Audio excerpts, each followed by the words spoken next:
Hello, this is Barry Branton. We're right now at a Google page, and essentially what I want to do is look up the Montana CDL manual. If you want to do the same thing, type in the name of your state, then CDL manual, and then click search. This will take me right to where I need to go, and here we are, right to the CDL manual. Now, let me get to something that's going to assist you when you go to study. Now, depending on what type of CDL license that you want, you need to go to your introduction. That's section 1. And you want to take a look at figure 1.2. It's right here. Let me just reduce the size of this. This is a chart right here. Just bear with me a second. Okay, well, this chart right here shows you what you need to study. So, for example, if you want to drive a school bus, you would need to have a Class B license. So, for a school bus, you would need to study what type of license would you need? You'd need a Class B. So it tells you here you need to study sections 1, section 2, section 3. Now, if you have Airbus brakes on your bus, you'd need to study the Airbus section. Then down here, you have section 11, 12, and 13. These are for the written, not the written exam, but for the vehicle inspection exam, the basic skills exam, and the road test exam. So here for Class B license for a school bus, you would need to study section 1, section 2, section 3, section 5 if you have air brakes, section 11, section 12, and section 13. Now, your school bus is also going to require that you pass the following endorsement exams. You need to pass the school bus exam, obviously. Now that's section 10. So you'd need to study section 10. And you would need to pass the passenger exam. That would be section 2 and section 4. So in reality, if you go to study for all 3 exams, general knowledge, school bus, and passenger, and air brakes, which I would have to say on air brakes, I would check with the school district or this bus company if their vehicles have air brakes. If it's a school bus, it's, I'd say 50-50 chance, so you're probably going to have hydraulic brakes. I know where I used to drive school buses, they had hydraulic brakes. Now, they also had coach, which in that particular case, a coach bus does have air brakes, so you would need to pass the air brakes exam. That's section 5. So you can see here, just for the school bus, you need section 1, section 2, section 3, section 4, section 5 if air brakes, section 10, that's for the school bus exam, section 11, section 12, and section 13, essentially the entire book, but maybe not including 3 or 4 sections. That's just for a school bus. Now, say you want to be a city bus driver, you want to drive a municipal city bus. There you would need a Class B license. You would need the general knowledge exam, so section 1, 2, 3. It does have air brakes, so you need to study section 5. And then section 11, which is your vehicle inspection, section 12, and section 13 for a basic skills exam and a road test. And then if you're doing passenger, also 4 for transporting passengers. And then if you're going to be like an OTR, over the road driver, you're going to need of course, pass your general knowledge exam. That's section 1, 2, and 3, 11, 12, and 13. And it's going to have air brakes, so you're going to need study section 5. And also you're going to need to study section 6, which is combination vehicles. So combination vehicles. So let's see, 1, 2, 3, 4, 5, 6, 7, 8.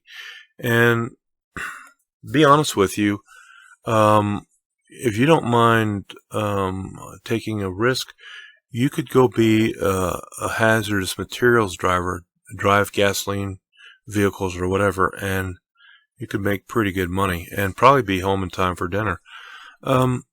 So if you want to see what these sections are, just go to the introduction here. We know section 1 is introduction. It's a very short chapter. Now, driving safely, that's section 2. That's a very large section. Transporting cargo safely, it's a small section.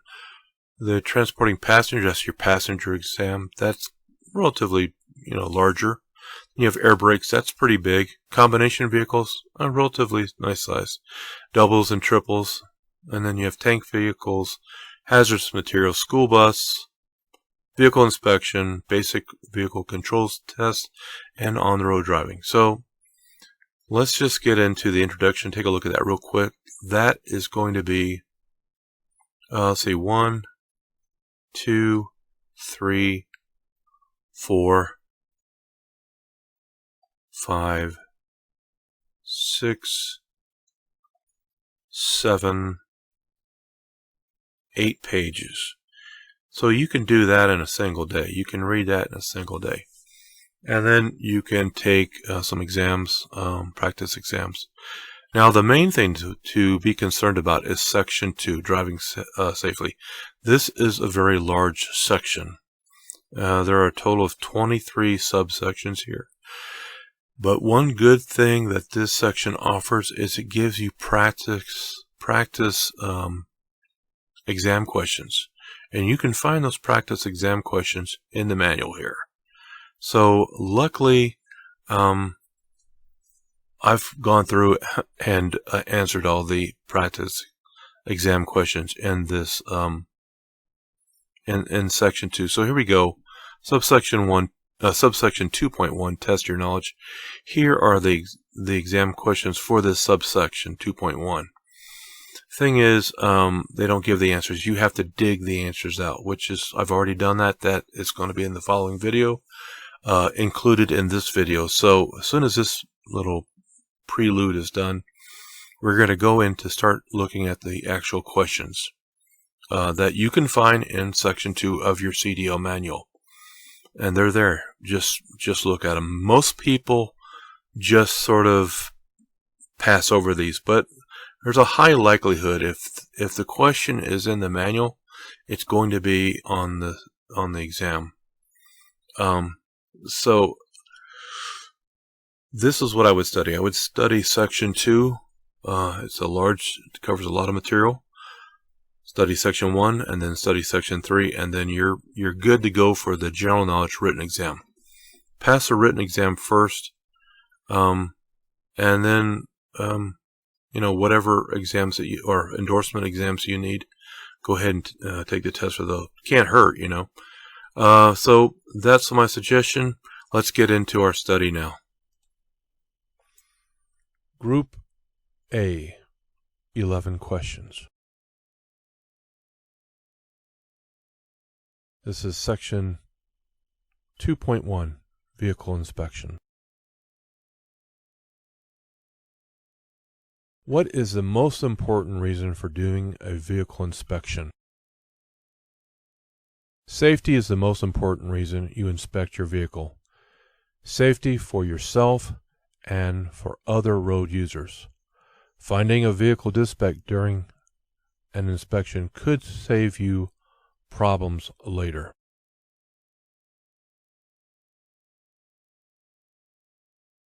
What things should you check during a trip? You should check instruments, air pressure gauge if you have air brakes, temperature and pressure gauges, ammeter and voltmeter, mirrors, tires, cargo covers, and lights. If you see, hear, smell, or feel anything that might mean trouble, check it out.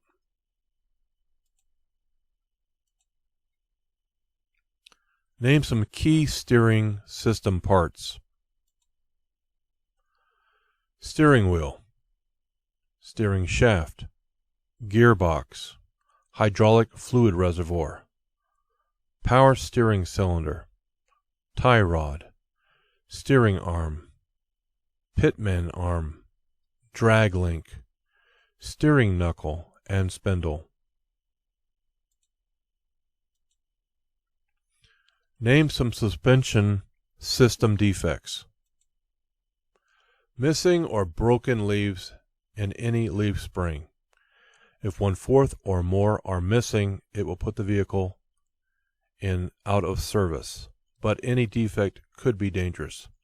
Broken leaves in a multi-leaf spring or leaves that have been shifted so they might hit the tire or other parts. Leaking shock absorbers, torque rod or arm, U-bolts, spring hangers, or other axle positioning parts that are cracked, damaged, or missing. Air suspension systems that are damaged or leaking. Any loose, cracked, broken, or missing frame members.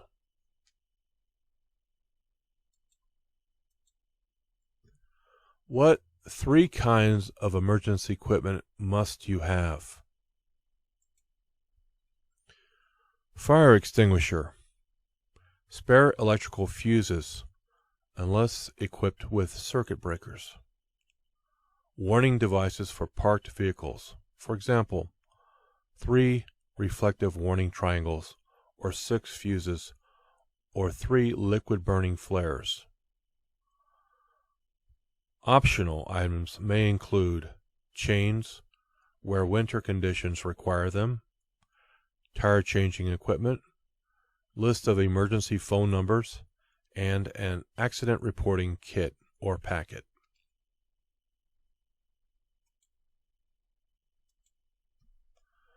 What is the minimum tread depth for front tires? For other tires, you need at least 4/32 inch tread depth in every groove on front tires. You need 2/32 inch on other tires.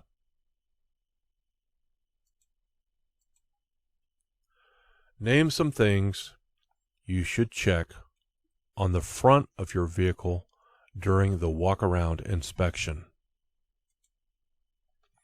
Door and passenger door glass should be clean. Door latches or locks should work properly.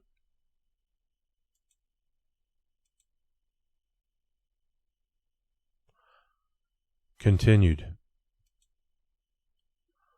Condition of wheels and rims.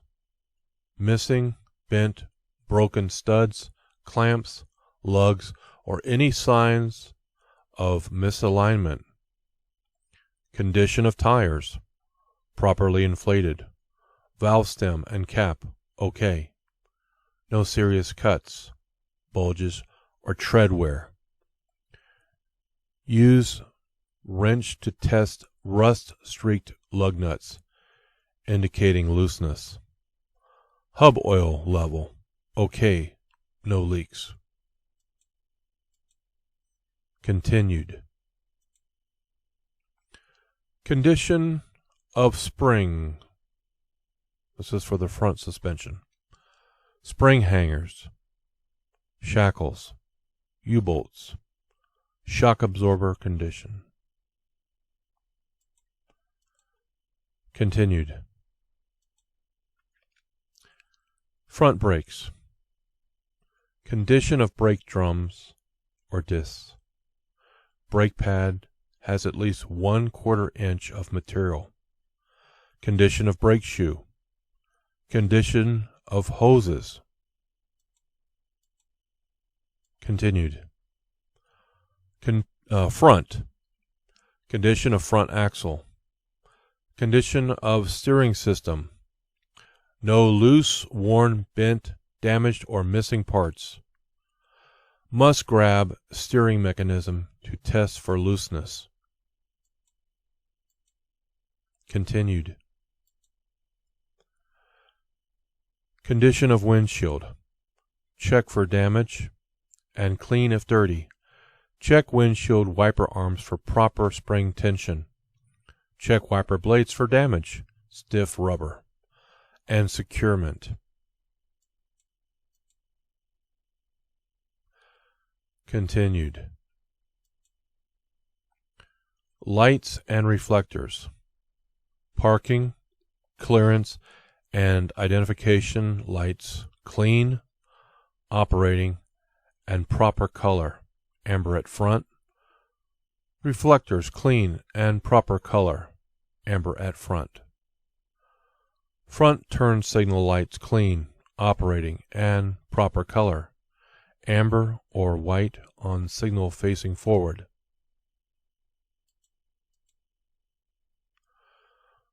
What should wheel bearing seals be checked for? To make sure that they are not cut, damaged, or loose, and visually see that they are not leaking fluid.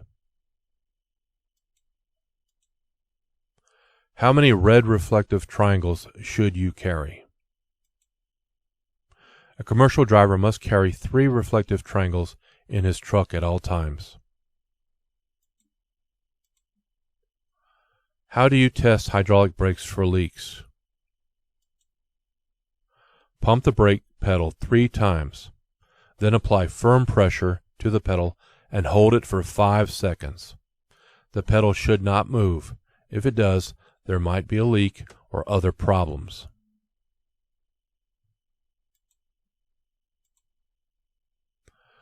Why put the starter switch key in your pocket during the vehicle inspection? The driver should keep the starter key on his person while performing the pre-trip inspection so that no one can start the engine while the vehicle inspection is being performed.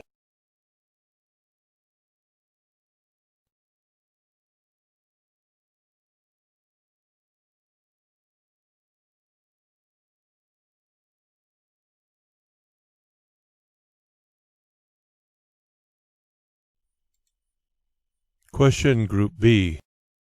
8 questions.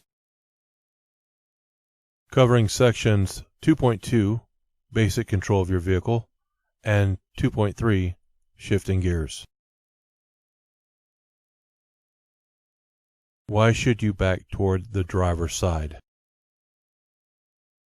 So you can see better. Backing toward the right side is very dangerous because you can't see as well.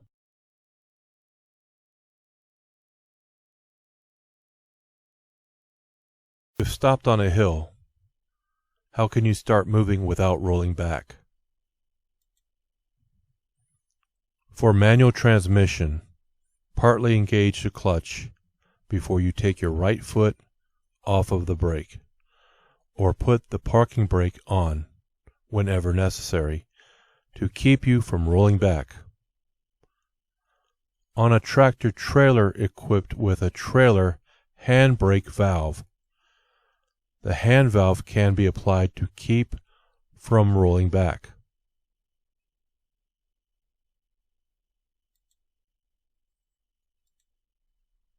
When backing, why is it important to use a helper? There are blind spots that you can't see.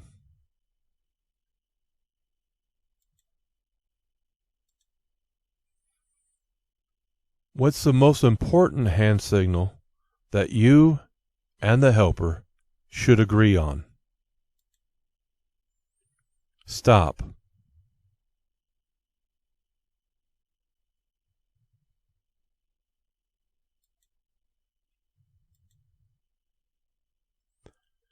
What are two special conditions where you should downshift? Before entering the curve, before starting down a hill.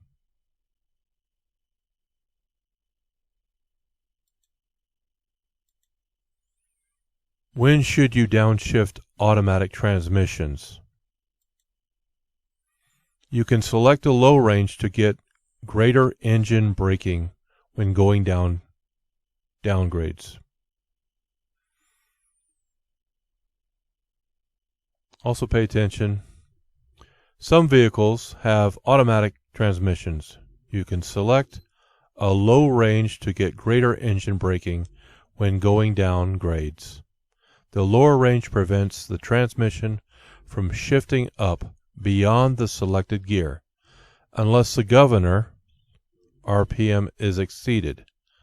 It is very important to use this braking effect when going downgrade.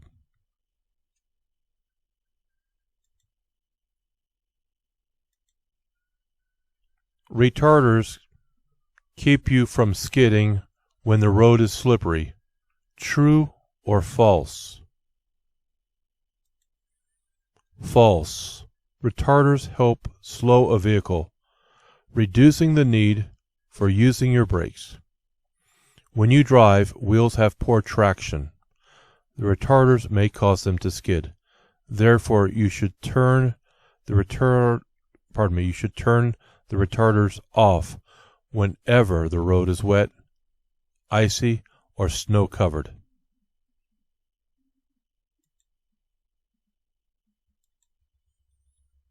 What are two ways to know when to shift?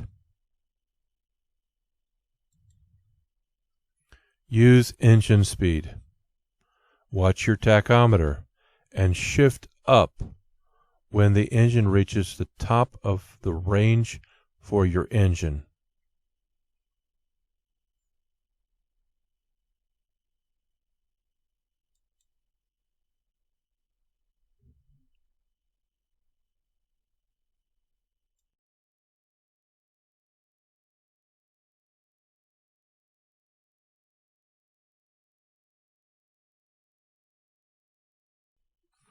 Question Group C, 10 questions, covering sections 2.4, Seeing, 2.5, Communicating, and 2.6, Controlling your speed. How far ahead does the manual say you should look? The manual indicates that you should look 12 to 15 seconds ahead, which means that this is the distance you would travel in 12 to 15 seconds. At a slower speed, that would be about a block. At highway speeds, it's about a quarter of a mile. What are two main things to look for ahead? Look for traffic, vehicles coming onto the highway, into your lane, or turning. Watch for brake lights from slowing vehicles. Look for road conditions. Look for hills and curves. Anything you'll have to slow or change lanes for. Hey, pay attention to traffic signals and signs. Watch for stale green lights that may change before you get there. What's your most important way to see the sides and rear of your vehicle? Mirrors. Mirrors help you see the sides and rear of your vehicle. What does communicating mean in safe driving? It means signaling your intentions. Where should you place reflectors when stopped on a divided highway? All to the rear of the vehicle, at 10 feet, 100 feet, and 200 feet, towards the approaching traffic. Traffic is approaching your vehicle from the rear. This rule also applies for one-way streets. What three things add up to total stopping distance? 1. Perception distance. 2. Reaction distance. And 3. Braking distance.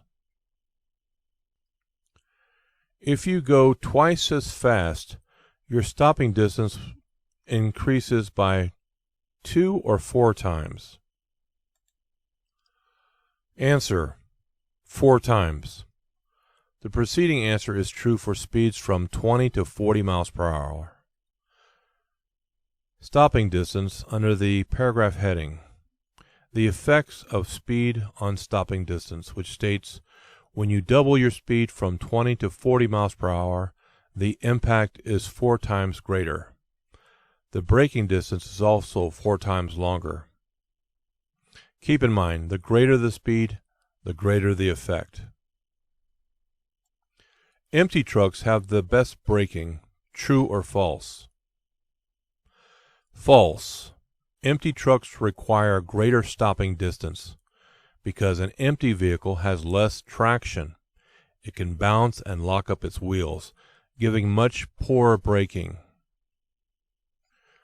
Stopping distance under the paragraph heading, the effect of vehicle weight on stopping distance, which states, empty trucks require greater stopping distance because an empty vehicle has less traction. The reason for that is because empty trucks don't have as much weight on the tires as loaded trucks have on them. For trucks, more weight, within reason, on the tires equals better traction. What is hydroplaning? Hydroplaning, which is comparable to your tires water skiing, happens when the tires lose their contact with the road and have little or no traction. You can regain control by releasing the accelerator and pushing in the clutch. What is black ice? Black ice is a thin layer that is clear enough that you can see the road underneath it. It makes the road look wet. At any time the temperature is below freezing and the road looks wet, watch out for black ice.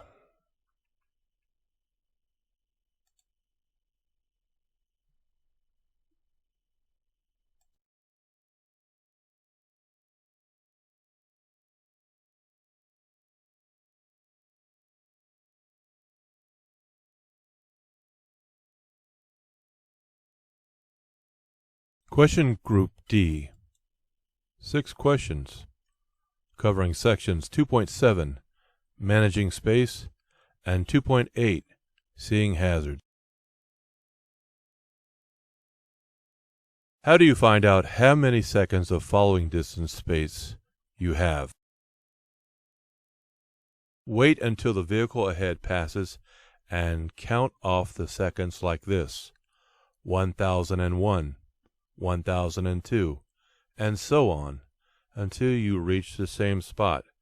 Keep at least 4 seconds for 40-foot truck and 5 seconds if you are going over 40 miles per hour.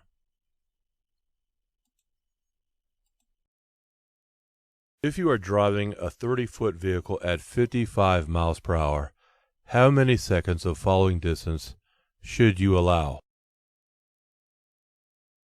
Allow at least 4 seconds. You should decrease your following distance if somebody is following too closely. True or false? False. Increase your following distance. Opening up room in front of you will help you to avoid having to make sudden speed or direction changes. It also makes it easier for the tailgater to get around you.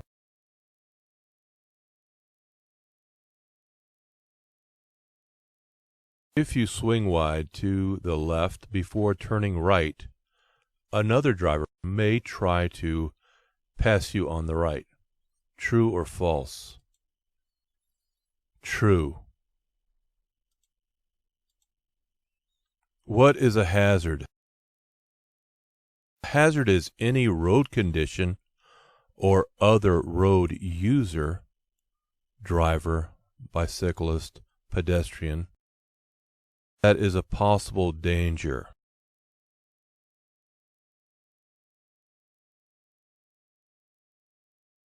Why make emergency plans when you see a hazard?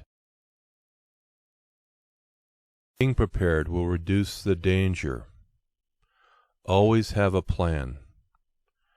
You look for the hazards in order to have time to plan a way out of any emergency. When you see a hazard, think about the emergencies that could develop and figure out what you would do. Always be prepared to take action based on your plans.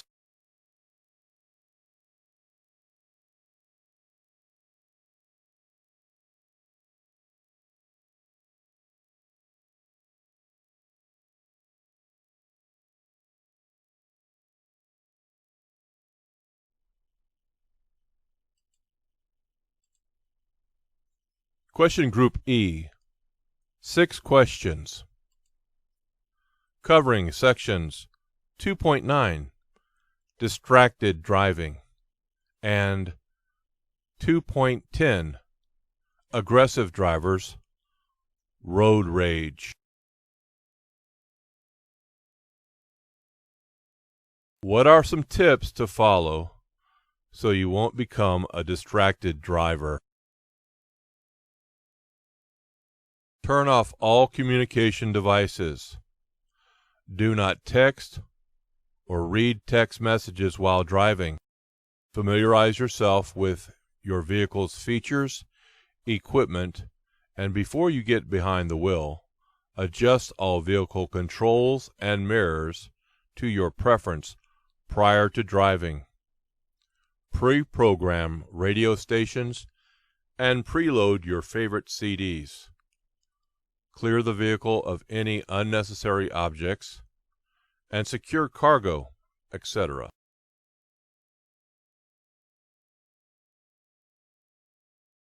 How do you use in-vehicle communications equipment cautiously? Assessing all potential in-vehicle distractions before driving, developing a preventive plan to reduce or eliminate possible distractions, expecting distractions to occur, and discussing possible scenarios before getting behind the wheel.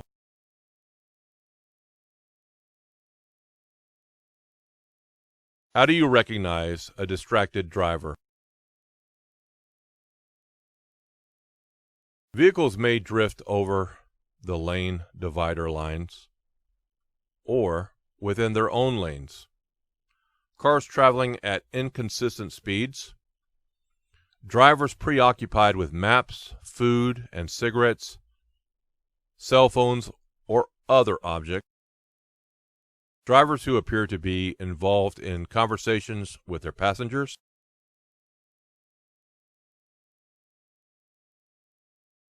What is the difference between aggressive driving and road rage? Aggressive driving is the act of operating a car in a selfish, bold, or pushy manner without regard for the rights or safety of others. Road rage is operating a motor vehicle with the intent of doing harm to others or physically assaulting a driver or their vehicle.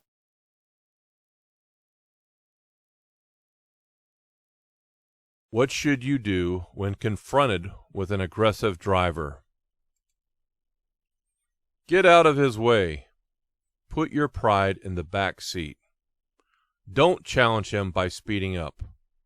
Avoid eye contact. Ignore gestures. And refuse to react to him. Report aggressive drivers to the authorities.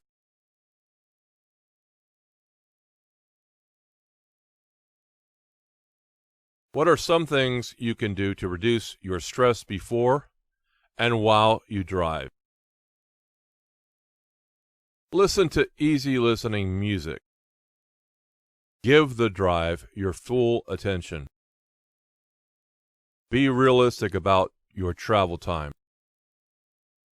If you're going to be later than expected, deal with it. Give other drivers the benefit of the doubt. Slow down and keep your following distance reasonable. Don't drive too slowly in the left lane of traffic. Avoid gestures. Be a cautious and courteous driver.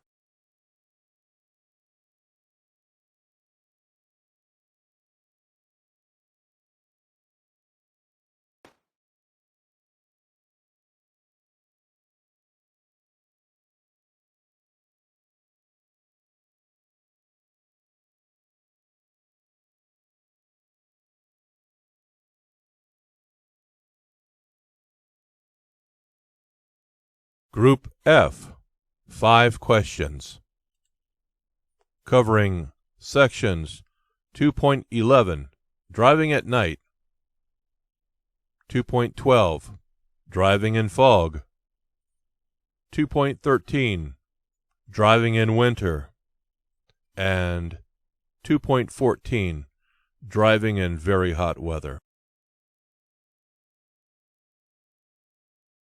You should use your low beams whenever you can. True or false? False. Use high beams when you can. Some drivers make the mistake of always using low beams. This can seriously cut down on their ability to see ahead. Use high beams when it is safe and legal to do so. Use them when you are not within 500 feet of an approaching vehicle.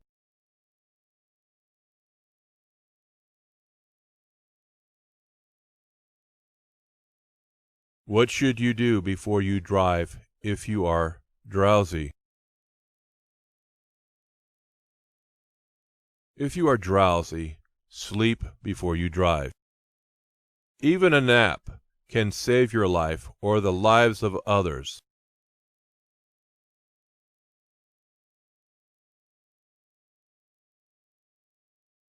What effects can wet brakes cause? How can you avoid these problems?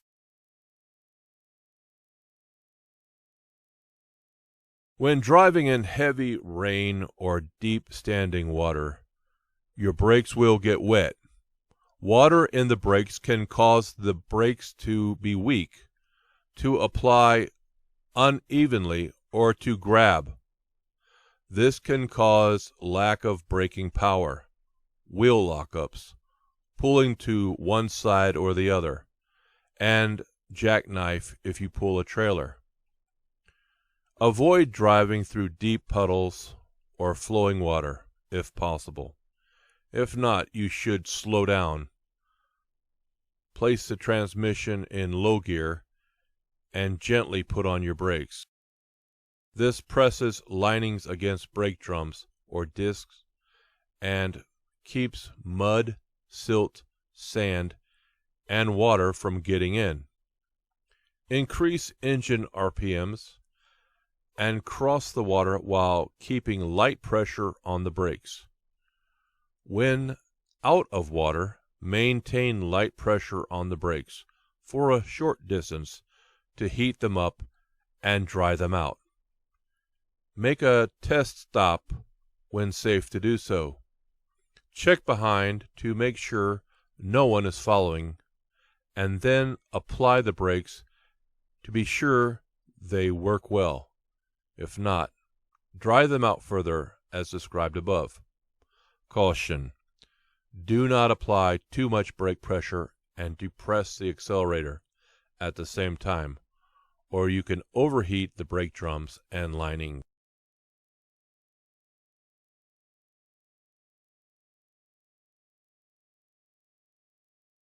You should let air out of hot tires so the pressure goes back to normal. True or false?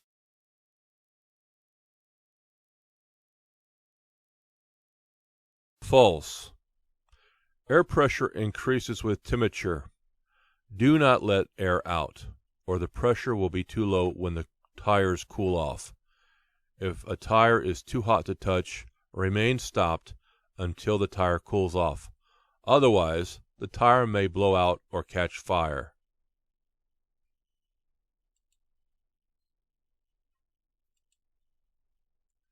Can you safely remove the radiator cap as long as the engine isn't overheated? What constitutes an overheated engine?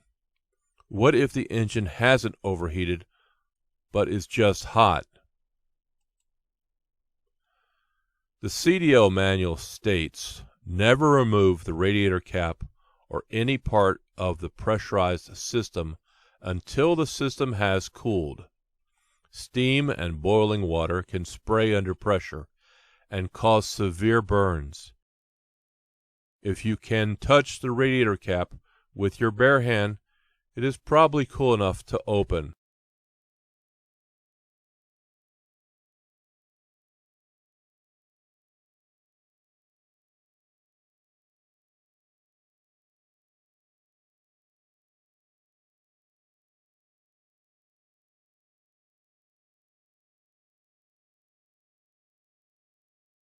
Question Group G, 5 questions. Covering sections 2.15, Railroad Highway Crossings, and 2.16, Mountain Driving.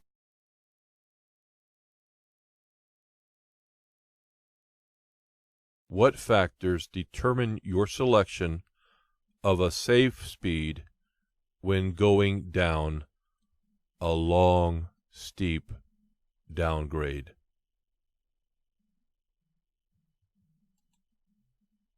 Your most important consideration is to select a speed that is not too fast for the total weight of your vehicle and cargo, the length of the grade, the steepness of the grade, the road conditions, and the weather.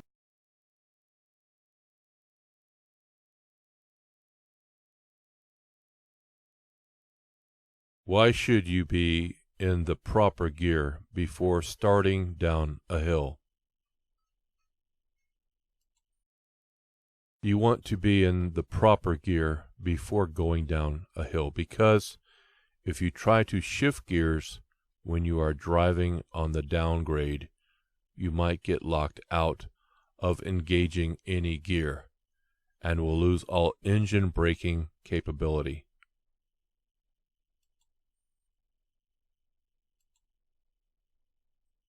Describe the proper braking technique when going down a long, steep downgrade.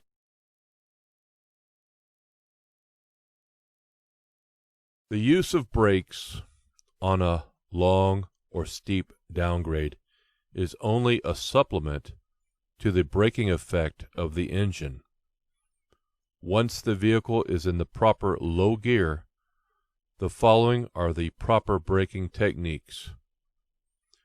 Apply the brakes just hard enough to feel a definite slowdown.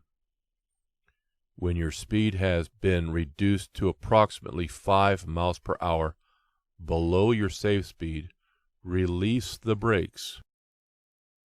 This brake application should last for about 3 seconds. When your speed has increased to your safe speed, repeat steps 1 and 2.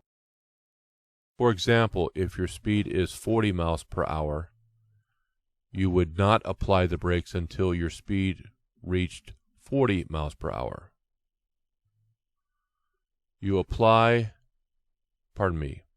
now apply the brakes hard enough to gradually reduce your speed to 35 miles per hour, and then release the brakes.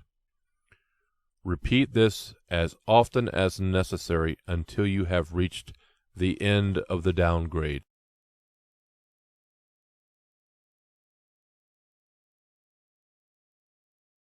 What type of vehicle can get stuck on a railroad highway crossing? Be aware, these trailers can get stuck on raised crossings, Low-slung units, lowboy, car carrier, moving van, possum belly livestock trailer, single axle tractor pulling a long trailer with its landing gear set to accommodate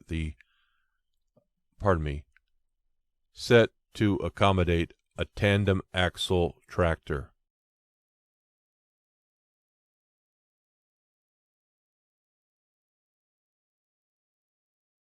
How long does it take for a typical tractor-trailer unit to clear a double track? It takes a typical tractor-trailer unit at least 14 seconds to clear a single track and more than 15 seconds to clear a double track.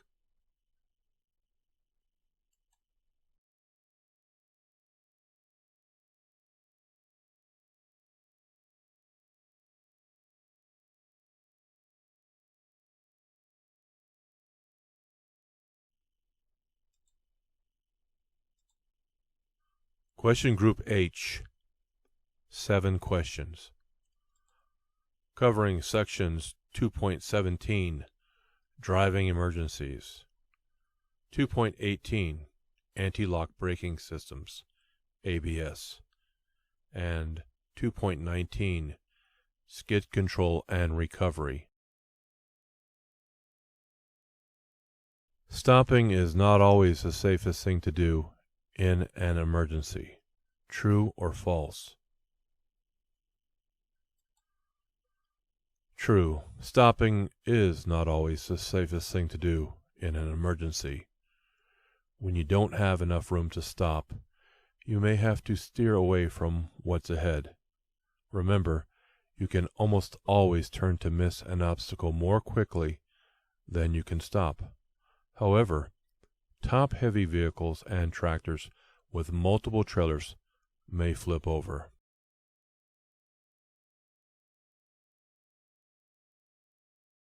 What are some advantages to going right instead of left around an obstacle?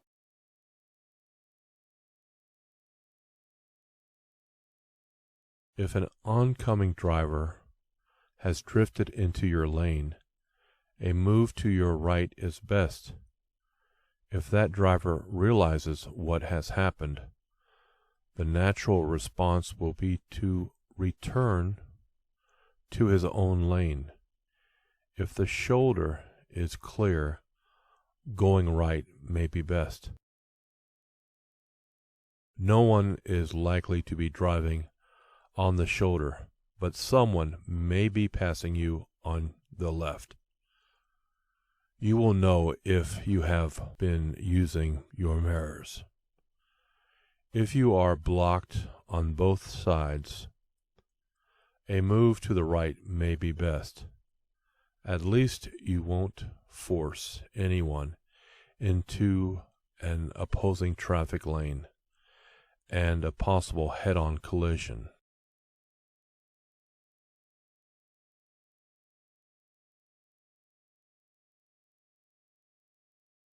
What is an escape ramp? Escape ramps have been built on many steep mountain downgrades. Escape ramps are made to stop runaway vehicles safely without injuring drivers and passengers. Escape ramps use a long bed of loose, soft material to slow a runaway vehicle, sometimes in combination with an upgrade.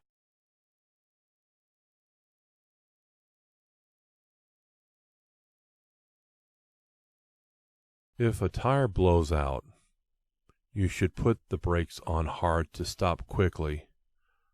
True or false? False. Stay off the brakes. It's natural to want to brake in an emergency. However, braking when a tire has failed can cause loss of control. Unless you're about to run into something, stay off the brakes until the vehicle has slowed down. Then brake very gently, pull off the road, and stop.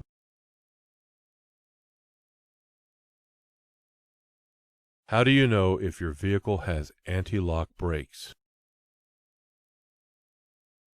Tractors, trucks, and buses will have yellow ABS malfunction lamps on the instrument panel. Trailers will have yellow ABS malfunction lamps on the left side, either on the front or rear corner.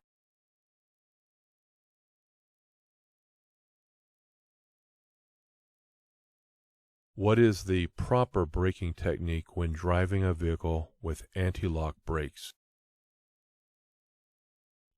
Brake the same way, regardless of whether you have ABS on the bus, tractor, the trailer, or both.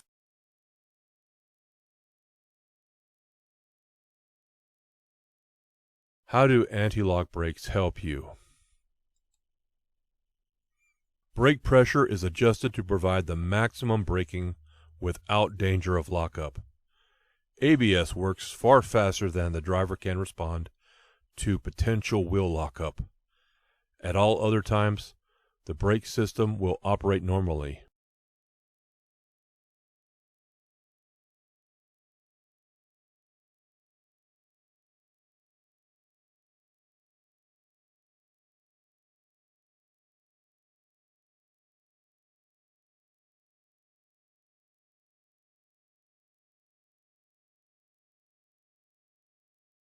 Question Group I.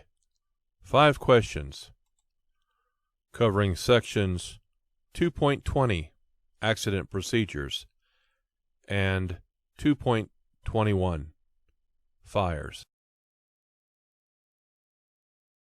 What are some things to do at an accident scene to prevent another accident? Protect the area, notify authorities, and care for the injured.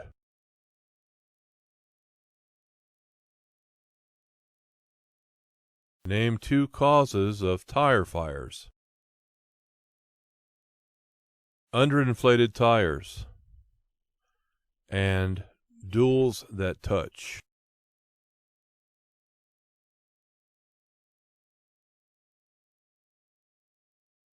What kinds of fires is a BC extinguisher not good for? Wood, paper, and ordinary combustibles. Fires in combustible metals. Note: B extinguishers are for use on fires involving gasoline, oil, grease, or other greasy liquids, and C extinguishers are for use on electrical equipment fires.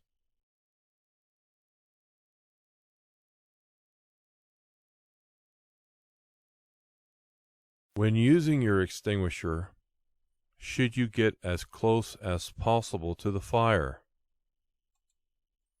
No. You should stay as far away as possible.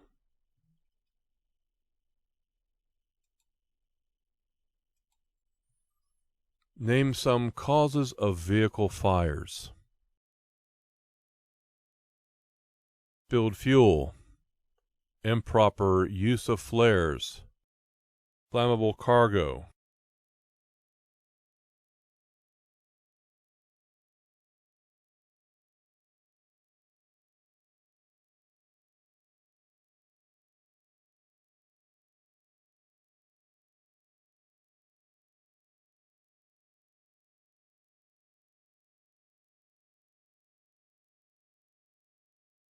Question Group J.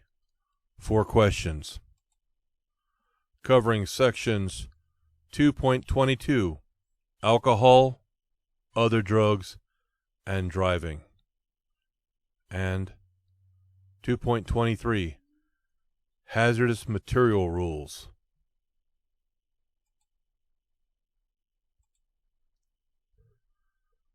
Common medicines for colds can make you sleepy. True or false? True. Avoid medication. Many medicines can make you sleepy. Those that do have a label warning against operating vehicles or machinery. The most common medicine of this type is the ordinary cold pill. If you have to drive with a cold, you are better off suffering from the cold than from the effects of the medicine.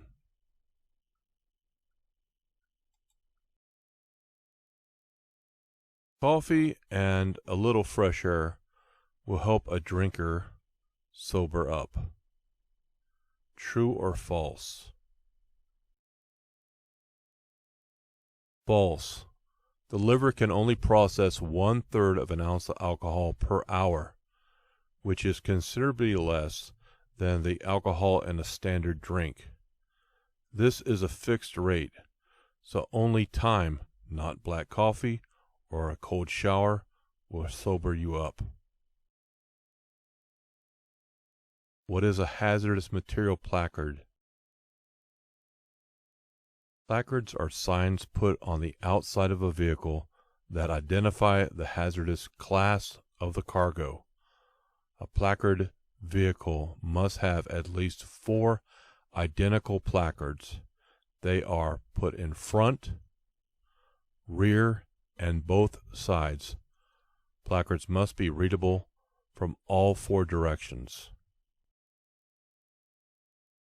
Why are placards used? The intent of the rule is to contain the product, communicate the risk, and ensure safe drivers and equipment.